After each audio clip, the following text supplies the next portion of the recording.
Everyone, আসসালামু আলাইকুম। আজকে অনেক দিন পর আবার একটি নতুন ব্লগ ভিডিও নিয়ে চলে এসেছি। আর আজকে ব্লগ ভিডিওটা শুরু করছি দুপুর থেকে। আর আজকে দুপুরে কি কি রান্না করছি সেটি আপনাদের সাথে শেয়ার করছি। প্রথমেই তো হচ্ছে ডালটা ধুয়ে নিলাম। আর আজকে মসুরের ডাল রান্না করব। যে গরম পড়েছে, এই গরমে কোনো কিছু খেতে ইচ্ছা করে না, ভর্তা আর ডাল হলেই যথেষ্ট। তারপরে এই তো হচ্ছে আগে ডালটা ভালো করে ধুয়ে নিয়েছিলাম। তারপরে এখন বেশি করে কাঁচামরিচ দিলাম, তারপরে বেশি করে পেঁয়াজ কুচি আর রসুন, আস্ত রসুন দিয়ে দিয়েছি বেশি করে। দিয়ে এখন ডালটাকে সিদ্ধ করে নিব। আর এদিক দিয়ে কিছুটা মশলা বেটে নিয়েছি।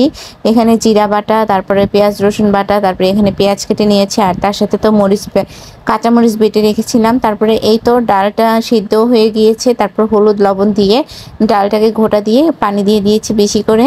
তারপরে এখন ডালটা ভালো করে বলক ওঠার পর এখন ডালটাকে ফোড়ন দিয়ে নিব। আর এদিক দিয়ে হচ্ছে একটু বেশি করে পেঁয়াজটা কুচি করে নিয়েছি। পেঁয়াজটা কুচি করে এখন ভালো করে ব্রাউন কালার করে ভেজে নিব। একদম বাদামি কালার করে ভেজে নেওয়ার পরে এখন ডালটাকে আবারও হচ্ছে ভালো করে চামচ দিয়ে নেড়ে এখন কড়াইয়ে ঢেলে দিব। আর এই তো ডালটা ফোড়ন দেওয়া শেষ। তারপরে ডালটা ফোড়ন দেওয়ার পর এখন হচ্ছে কিছুটা বাজার থেকে মাছ কিনে নিয়ে এসেছে। সকাল সকালে মাছ কিনে এনেছিল, পরে ফ্রিজে রেখে দিয়েছিলাম আর কাটা হয়নি। তারপরে এই তো এখন মাছ কেটে নিচ্ছে। আর এখানে হচ্ছে তেলাপিয়া মাছ ছিল। আর তেলাপিয়া মাছটা আমার কাছে তো বরাবরই অনেকটা পছন্দ করি আমি। আর ছোট থেকে আমার তেলাপিয়া মাছটা বেশি ভালো লাগে। তারপরে এই তো তেলাপিয়া মাছটা এখন দাদি কেটে নিচ্ছিল। আর এদিক দিয়ে দাদি তেলাপিয়া মাছ কাটছিল, আর আরেক দিক দিয়ে আমি ভর্তা বানাচ্ছিলাম। আর এই গরমের সময় ভর্তা ডাল ভাত খেতেই ভালো লাগে। তারপরে এই তো এখন হচ্ছে এদিক দিয়ে তিল ভর্তা করব। এর জন্য রসুন, পেঁয়াজ আর হচ্ছে কাঁচামরিচটা আগে ভেজে নিচ্ছি অল্প একটু তেল দিয়ে। আর তিল ভর্তাটাও কিন্তু অনেকটা ভালো লাগে। তিল আর বাদাম দিয়ে আজকে আবার ভর্তা করব। অনেকদিন পর আবার এই ভর্তাটা করছি। কিছুদিন আগেও ভর্তাটা করেছিলাম, ভালোই লেগেছিল খেতে। তারপরে এই তো আবার অল্প একটু লবণও দিয়ে দিয়েছি। লবণটা দিয়ে এখন ভালো করে ভেজে নিচ্ছি। ভেজে নেওয়ার পর এখন হচ্ছে এই তো বাদামি কালার করে হালকা একটু ভেজে নিয়েছি। এখন হচ্ছে সব বাটাবাটির পালা। আর আগে থেকে তো আমি তিল আর বাদাম ভেজে রেখে দিয়েছিলাম। আর এখন আগে বাদামটাকে বেটে নিচ্ছি। বাদামটাকে আগে বেটে নেওয়ার কারণ বাদামটা পরে মিহিভাবে বাটা হয় না, আর একটু আধা ভাঙ্গা থেকেই যায়, তাই আগে বাদামটাকে বেটে নিলাম ভালো করে। তারপরে এই তো এখন হচ্ছে তিলটাকে বেটে নিচ্ছি। আর তিলও শেষ হয়ে গিয়েছে, অল্প এতটুকু তিলই ছিল। তারপরে এই তিলটা দিয়ে ভর্তা তৈরি করে নিচ্ছি। আর এই তো তিলও বাটা শেষ। এখন হচ্ছে পেঁয়াজ, রসুন আর মরিচটা দিয়ে দিচ্ছি। দিয়ে তারপরে এখন ভালো করে ভেজে নিচ্ছি। আর এদিক দিয়ে হচ্ছে এই যে তিল আর বাদামটা হালকা একটু দানা দানা আছে, এভাবেই ভর্তাটা করে নিব। আর এরপরে স্বাদ মতন লবণও দিয়ে দিয়েছিলাম। আর এদিক দিয়েই তো আমার ভর্তাটাও তৈরি হয়ে গিয়েছে। আর তিল ভর্তা কিন্তু খেতে অনেকটা মজা লাগে, আর তিলের সাথে যদি বাদাম থাকে তাহলে তার কোনো কথাই নেই। তারপরে এদিক দিয়ে ভর্তাটা করে নেওয়ার পর এখন হচ্ছে তরকারি রান্না করব। আর সেই তেলাপিয়া মাছটাকে ভালো করে ধুয়ে তারপরে এখানে হলুদ, মরিচ আর লবণ দিয়ে মাখিয়ে রেখেছিলাম।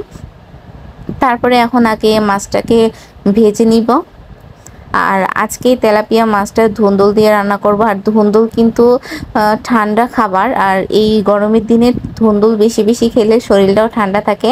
আর ধুন্দুলটা সবসময় ভালো লাগে, কারণ ধুন্দুল দিয়ে তরকারি রান্না করলে তরকারিটা হালকা একটু মিষ্টি মিষ্টি হয়, খেতে ভালোই লাগে।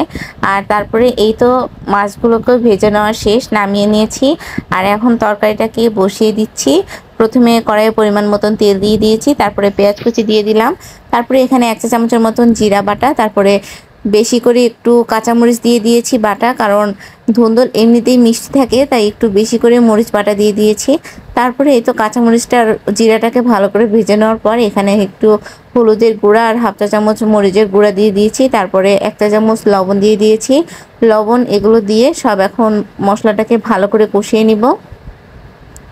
আর এদিক দিয়ে মশলাটা কষাতে কষাতে আমি এই যে সবজিগুলো কেটে নিয়েছি, তারপরে এখন ধুয়ে পরিষ্কার করে নিয়েছি। আর এখন এই তো মশলাটা কষানো শেষ। তারপরে ধুন্দুলগুলোকে দিয়ে মশলার সাথে ভালো করে কষিয়ে নিব। আর তারপরে কষিয়ে নেওয়ার পর একটু ঢেকে দিব। আর ধুন্দুল থেকে যে পানিটা উঠবে সেই পানিটা দিয়ে আজকে রান্না করব। আর এক্সট্রা ভাবে কোনো ঝোল দিব না, কারণ ধুন্দুলটা এমনিতেই পানি জাতীয় মানে সবজি, এটার থেকে এমনিতেই পানি ওঠে। তারপরে এই তো অনেকগুলো পানি উঠে গিয়েছে, আমি আর একটুও পানি ব্যবহার করিনি। এই পানির মধ্যেই আবার সেই ভেজে রাখা মাছটা দিয়ে দিচ্ছি, দিয়ে একটু লবণটা দেখেছিলাম, লবণটা একটু কম হয়েছিল, তারপরে লবণ আবার অল্প একটু দিয়ে তারপরে এই তো তরকারিটা পলক তুলে নিচ্ছি ভালো করে। আর এই তো পানিগুলো হালকা একটু শুকিয়ে এসেছে, তারপরে পরিমাণ মতন ঝোল রেখে নামিয়ে নিব। আর নামিয়ে নেওয়ার আগ দিয়ে একটু জিরা গুঁড়া দিয়ে দিচ্ছি, জিরা গুঁড়াটা দিয়ে তারপরে এখন হচ্ছে ভালো করে নেড়ে দিব। আর এরপরে হচ্ছে তরকারিটা নামিয়ে নিব। আর এই ধুন্দুলের তরকারিটা খেতে কিন্তু অনেকটা মজা হয়েছিল। তারপরে তো আমি হচ্ছে দুপুরের খাবারটা খেয়ে নিব এখন। আর আমি শুধু ধুন্দুলের তরকারি দিয়ে আজকে খাবারটা খেয়েছি। ধুন্দুলের তরকারিটা খুব মজা হয়েছিল। আর আজকের ভিডিওটা এই পর্যন্তই। আমার ভিডিও যদি ভালো লেগে থাকে অবশ্যই লাইক, কমেন্ট এবং শেয়ার করে দিবেন। সবাই ভালো থাকবেন, সুস্থ থাকবেন। আল্লাহ হাফেজ বন্ধুরা।